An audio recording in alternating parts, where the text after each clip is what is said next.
Tengo que admitir que soy un fan de San Enrico de Osó. Es un gran santo y es un santo eucarístico. Es un santo eucarístico que ha sido siempre un amigo y muy cercano a Santa Teresa de Jesús. Pues Enrico de Osó, en un momento dado, había un sacerdote que estaba trasladando la Eucaristía de un sitio a otro, con las campanas y tal.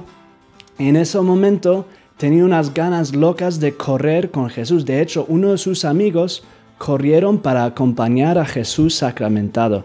Y él quería hacer lo mismo, pero estaba andando con su padre.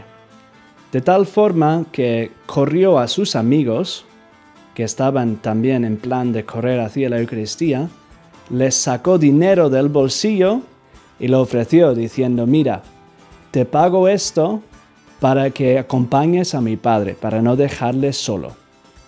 Y así sobornó a sus amigos, que acompañaron a su padre, mientras él, contentísimo, fue para acompañar a Jesús sacramentado. Pues bien, Enrico de Osó no solo era un santo amante de la Eucaristía cuando era joven, o sea, era un amante de Jesús sacramentado también cuando era mayor. De hecho, a mí siempre me impresionó al final de su vida, cuando estaba en Gilet haciendo unos ejercicios, él tanto quería como la pureza de su alma, o sea, tenía tantas ganas de estar lo más cerca posible de Jesús, que él aprovechaba muchísimo de la confesión. De hecho, después de haber hecho la confesión general, en los últimos días, en los ejercicios que hacía, se confesó unos 11 veces. Y uno puede pensar, eso es excesivo. Puede ser excesivo, pero en su caso no lo era.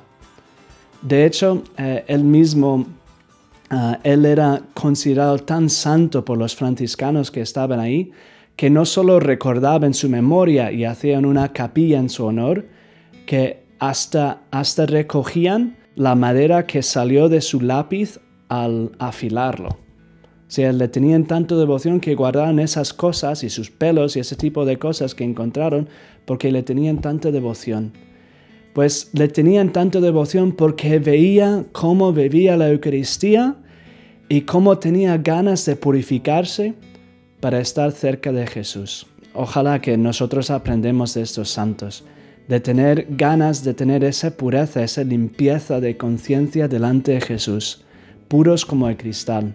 Hay otros santos, como también San Juan Pablo II, que se confesaba cada 2 días. También San Francisco de Sales se confesaba cada día antes de celebrar la Eucaristía. Y San Francisco de Sales lo hacía por lo mismo que San Enrico de Osó. Lo hacían para estar puros, para recibir al puro.